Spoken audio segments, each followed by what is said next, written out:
Hello मेरे शेर शेरनियों, अगर आप भी इस बार यानी कि 2025 में मैट्रिक का फाइनल एग्जाम देने वाले हैं तो आपको ये टॉप 10 सब्जेक्टिव क्वेश्चन याद कर लेना है साइंस का। अगर आपको साइंस में 80 बाय 80 लाना है तो ये 10 क्वेश्चन आपके लिए अति महत्वपूर्ण है, क्योंकि ये 10 में से 10 क्वेश्चन आपके एग्जाम में जरूर पूछेगा। तो चलो स्टार्ट करते हैं आज का इस क्लास को। तो आज के इस क्लास को आपको अंत तक जरूर देखना है, जिसमें 10 जो क्वेश्चन बताएंगे आपके एग्जाम में डायरेक्ट पूछेगा। तो पहला क्वेश्चन है, कहता है कि अम्ल के गुणों को लिखो। देखो अम्ल आपको पता है एसिड जो होता है ना, उसके गुण क्या क्या होते हैं। सबसे पहला गुण आपको क्या करना, देखो इसको लिखना कैसे है, लिख देना है उत्तर में अम्ल के निम्नलिखित गुण है। सबसे पहला गुण में लिखना है कि अम्ल जो होता है ना स्वाद में खट्टा होता है। अम्ल स्वाद में क्या होता है, खट्टा होता है। उसके बाद दूसरा गुण में लिखना है ये नीले लिटमस पत्र को लाल करता है। तो अम्ल का एक ट्रिक याद रख लेना, और नीला से क्या याद रख लेना, और नीला। और से होता है यहां पे हम लोगों का अम्ल, और नी से हो गया यहां पे नीला, और ला से हो गया याद रख लेना लाल। ठीक है, याद हो गया तो लाइक भी कर देंगे। देखो अम्ल का जो गुण होता है वो खट्टा होता है स्वाद में, और अम्ल नीले लिटमस पत्र को लाल करता है, ये भी याद रख लेना। उसके बाद तीसरा गुण में लिख देना कि अम्ल का पीएच मान जो है ना 7 से कम होता है। अम्ल का पीएच मान 7 से क्या होते हैं, कम होते हैं। उसके बाद चौथा गुण में लिखना है ये जल से अभिक्रिया करके H+ आयन देता है। मतलब अम्ल जो है ना जल में घुलकर H+ आयन देता है। ये अगर 4 गुण आप याद कर लिए तो समझ जाइए आपका एग्जाम में 2 नंबर पक्का हो जाएगा। उसके बाद अगला क्वेश्चन की ओर चलते हैं, दूसरा। तो दूसरा प्रश्न देखो क्या कहता है। दूसरा प्रश्न हम लोगों का है कि भस्म के गुणों को लिखो। तो भस्म का गुण भी उसी प्रकार से लिखना है कि भस्म के गुण निम्नलिखित है। सबसे पहला गुण में लिखना है भस्म स्वाद में जो होता है ना कड़वे होते हैं। जैसे अम्ल स्वाद में खट्टा था, उसी प्रकार से भस्म स्वाद में क्या होता है, कड़वा। देखो यहां से आपको अंतर भी पूछ लेगा अम्ल और भस्म में, तो यही सब चीज लिख देना है। उसके बाद दूसरा गुण में लिखना है अम्ल जो है ना लाल को, देखो अम्ल क्या था, नीला को लाल करता था, लेकिन भस्म में लाल को क्या कर देता है, नीला करता। मतलब एक दूसरे से उल्टा है। और भस्म में लिखेंगे जल में घुलकर OH आयन। जैसे कि अम्ल था, अम्ल जल में घुलकर क्या देता था, H+ आयन देता था। ठीक उसी प्रकार से भस्म भी जल में घुलकर क्या देता है, OH आयन देता है। इसका पीएच मान 7 से अधिक होता है। मतलब भस्म जो होता है इसको क्षारक भी कहते हैं, तो याद रखना इसका पीएच मान क्या होता है, 7 से अधिक होता है, और अम्ल का 7 से कम होता है। उसके बाद पांचवा पॉइंट लिख रहा है कि भस्म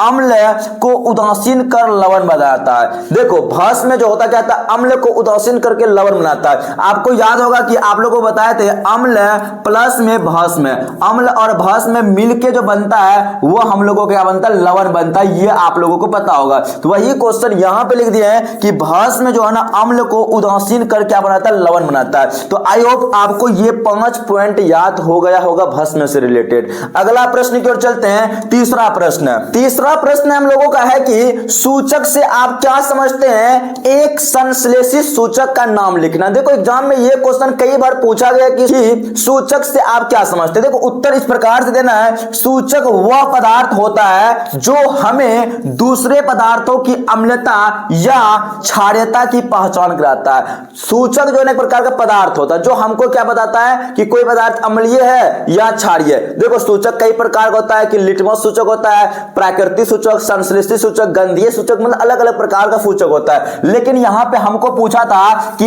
एक संश्लेषित सूचक, तो आपको याद रखना एक संश्लेषित सूचक में मैथिल ऑरेंज। एक और होता है वह क्या होता है, आपको कमेंट में कमेंट करके बताना है कि संश्लेषित सूचक का एक और होता है, तो उसका नाम बताना है। तो इस प्रकार से अगर आप लिख देंगे एग्जाम में तो आपको 2 नंबर पक्का मिल जाएगा।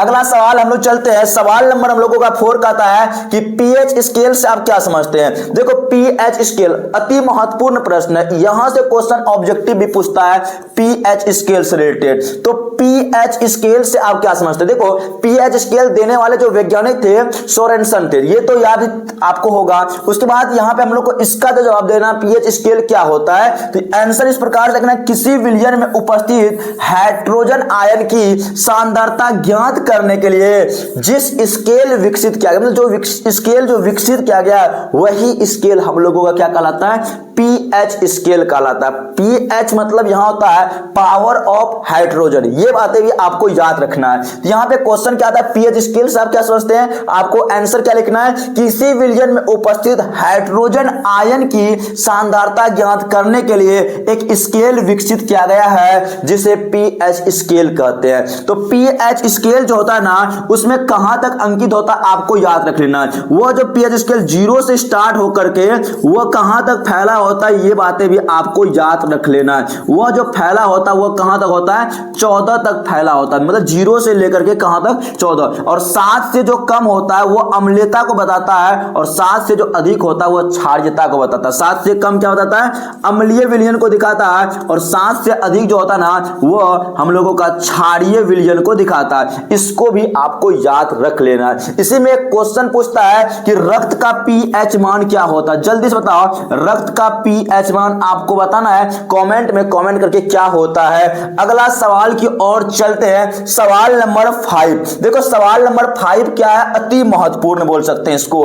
अति महत्वपूर्ण क्यों है, देखो क्योंकि ये सवाल आपके एग्जाम में बार बार पूछा ही जाता है। सवाल है हम लोगों का कि पीतल एवं तांबे के बर्तनों में, क्या कि पीतल एवं तांबे के बर्तनों में दही एवं खट्टे पदार्थ को क्यों नहीं रखना चाहिए।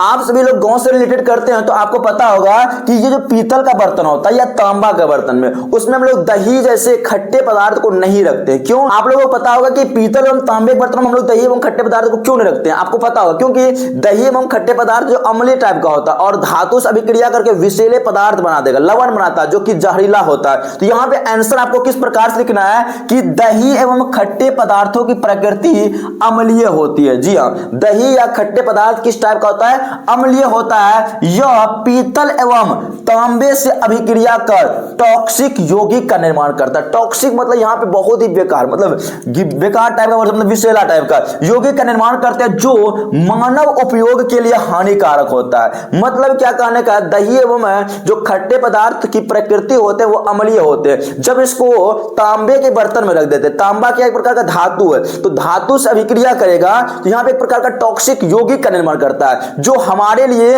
हानिकारक होता है, हानिकारक होता है। यह भोजन को जल्द ही विषाक्त बनाता है। विषाक्त मतलब यहां पे कहने का मतलब जहरीला बनाता है। यही कारण है कि पीतल एवं तांबे के बर्तनों में दही एवं खट्टे पदार्थ को नहीं रखा जाता है। तो किस प्रकार से लिखना है, तो पीतल एवं तांबे के बर्तनों में दही एवं खट्टे पदार्थ को इसलिए नहीं रखते हैं क्योंकि पीतल एवं तांबे के बर्तनों में दही एवं खट्टे पदार्थ को रखने से वहां पे क्या होता है, विषैला पदार्थ बनता है। क्यों, क्योंकि दही की प्रकृति अम्लीय होती है और ये धातु से अभिक्रिया करके लवण भी बनाता है जो कि विषैला होता है। इस प्रकार से लिखेंगे तो आपको पूरा में पूरा नंबर मिल जाएगा। तो अगला सवाल की ओर चलते हैं। सवाल नंबर हम लोगों का 6 होगा। सवाल नंबर 6 कहता है, ये क्वेश्चन है कि वायवीय तथा अवायवीय श्वसन में क्या अंतर है। ये क्वेश्चन आपके एग्जाम में कई बार पूछा है, वायवीय तथा अवायवीय श्वसन में अंतर स्पष्ट करें। देखो जब भी अंतर पूछेगा तो आपको आंसर में लिखना है कि वायवीय तथा अवायवीय श्वसन में निम्नलिखित अंतर है। इस प्रकार से लिखना, वायवीय तथा अवायवीय श्वसन में निम्नलिखित अंतर है। क्या है, निम्नलिखित अंतर है। और एक साइड में लिखना वायवीय, एक साइड में लिख देना अवायवीय। ठीक है, वायवीय में देखो पहला पॉइंट याद रखना है, यह श्वसन ऑक्सीजन की उपस्थिति में, वहां पे पता है आपको लिखा हुआ वायवीय, वायु मतलब वायु की उपस्थिति में जो श्वसन होता है उसे कहते हैं वायवीय श्वसन। और अवायवीय में लिख देना ये ऑक्सीजन की अनुपस्थिति में होता है, उसे अवायवीय श्वसन कहते हैं। उसके बाद दूसरा पॉइंट याद रखना, इस श्वसन में ग्लूकोज का पूर्ण ऑक्सीकरण होता है। किसमें, वायवीय श्वसन में ग्लूकोज का पूर्ण ऑक्सीकरण होता है तथा CO2 एवं जल का निर्माण करता है। CO2 जल और ऊर्जा भी यहां पे लिख सकते हैं, ऊर्जा का भी क्या होता है, निर्माण होता है। ऊर्जा भी आप लोग लिख देंगे तो चलेगा। उसके बाद इसमें जो लिखना है, इसमें ग्लूकोज का आंशिक ऑक्सीकरण होता है। कौन सा, अवायवीय, आंशिक ऑक्सीकरण होता है। और इसमें एथेनॉल का भी निर्माण होता है। ये भी बातें आपको याद रख लेना है। अगला पॉइंट इसमें लिखना है कि वायवीय श्वसन का प्रथम चरण कोशिका द्रव तथा दूसरा चरण जो होता है ना, द्वितीय माइटोकॉन्ड्रिया, मतलब वायवीय श्वसन दो चरणों में होता है। पहला चरण जो होता है कोशिका द्रव में होता है और दूसरा चरण जो होता है माइटोकॉन्ड्रिया में। लेकिन अवायवीय श्वसन का जो दोनों चरण एक ही में हो जाता है, कहां पे? कोशिका द्रव में होता है। कहां पे? कोशिका द्रव में होता है। ठीक है, इसमें एक पॉइंट याद रखना है कि अवायवीय श्वसन लैक्टिक अम्ल का क्या करता है? निर्माण, जबकि वायवीय श्वसन ऐसा नहीं करता, ये कार्बन डाइऑक्साइड, जल और ऊर्जा का निर्माण करता है। ठीक है, इसके बाद इसमें लिखना है चौथा पॉइंट, वायवीय श्वसन में अधिक ऊर्जा मुक्त होती है, जबकि अवायवीय श्वसन में बहुत ही कम ऊर्जा मुक्त होती है। देखो इसमें भी 5 पॉइंट है, यहाँ पे 5 पॉइंट यहाँ पे आप लोग को लिख लेना है। अगर आप इस प्रकार से एग्जाम में लिख दिए तो आपको 5 में 5 नंबर मिल जाएगा। स्क्रीनशॉट इसका ले सकते हैं। अगला सवाल की ओर चलते हैं। अगला सवाल जो है ये अति महत्वपूर्ण, मोस्ट वीवीआई है 2025 एग्जाम के लिए। अगर आप भी इस बार एग्जाम देने जा रहे हैं तो ये क्वेश्चन 100% रहेगा कि मैक्सवेल के दक्षिण हस्त नियम। ये देख सकते हैं मैक्सवेल का दक्षिण हस्त नियम क्या करता है? एक छड़ लेता है, उसको दाहिने हाथ की मुट्ठी में इस प्रकार से पकड़ता है कि अंगूठा जो होता है ना धारा की दिशा और बाकी अंगुलियां हैं ये चुंबकीय क्षेत्र की दिशा बताता है। यही था मैक्सवेल का दक्षिण हस्त नियम। यहां पे आप फिगर में देख सकते हैं, यहां पे एक चालक तार पकड़ा हुआ है, इस प्रकार से पकड़ा है कि अंगूठा जो है ना ये धारा की दिशा को बताता है और बाकी जो शेष अंगुलियां हैं ये चुंबकीय क्षेत्र की दिशा बताता है। इसी को आप अच्छे से लिख देंगे तो आपको 2 में 2 नंबर मिलेगा कि मैक्सवेल का दक्षिण हस्त नियम क्या कहता है? यदि हम अपने दाहिने हाथ की मुट्ठी में धारावाही तार को इस प्रकार पकड़े कि अंगूठा धारा की दिशा को दर्शाए और तो अन्य अंगुलियां चुंबकीय क्षेत्र की दिशा को दिखाता है, यही था मैक्सवेल का दक्षिण हस्त नियम। क्या कहा कि यदि हम धारावाही चालक तार को दाहिने हाथ की मुट्ठी में इस प्रकार पकड़े कि अंगूठा विद्युत धारा की दिशा और जो बाकी जो शेष अंगुलियां हैं ये चुंबकीय क्षेत्र की दिशा को दिखाए, ये था मैक्सवेल का दक्षिण हस्त नियम। अगला सवाल की ओर चलते हैं। सवाल नंबर हम लोगों का है 8 नंबर, विद्युत बल्ब।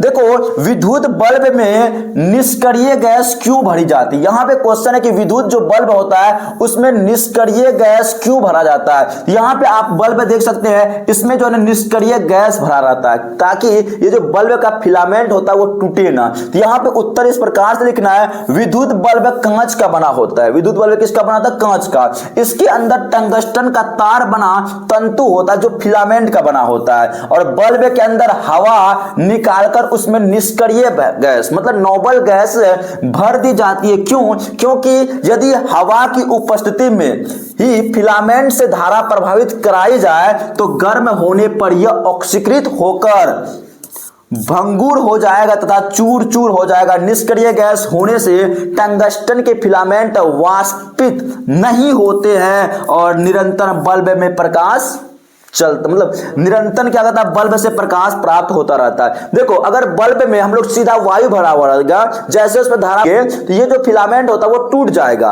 लेकिन निष्क्रिय गैस जो रहता है भरा हुआ ये जो है ना वाष्पीकृत नहीं होता है, मतलब वाष्प नहीं बदलता है, इसलिए ये नहीं टूटता है। इसलिए हम लोग बल्ब में क्या भरा रहता है? निष्क्रिय गैस भरा जाता है। ये क्वेश्चन अति महत्वपूर्ण है आपके एग्जाम की दृष्टि से, इसलिए आप इसे अच्छे से याद कर लेंगे। अगला सवाल है हम लोगों का 9 नंबर। सवाल कहता है 9 नंबर, आयोडीन की कमी से कौन सी बीमारी होती है? अति महत्वपूर्ण सवाल है कि आयोडीन की कमी से कौन सी बीमारी होता है और कैसे होता है। देखो सबको पता है कि आयोडीन की कमी से यहां देख सकते हैं गला में जो होता है घेंगा रोग, इसको क्या कहते हैं? घेंगा रोग। तो आपको एग्जाम में ऐसे लिखना है कि आयोडीन की कमी से घेंगा नामक रोग होता है।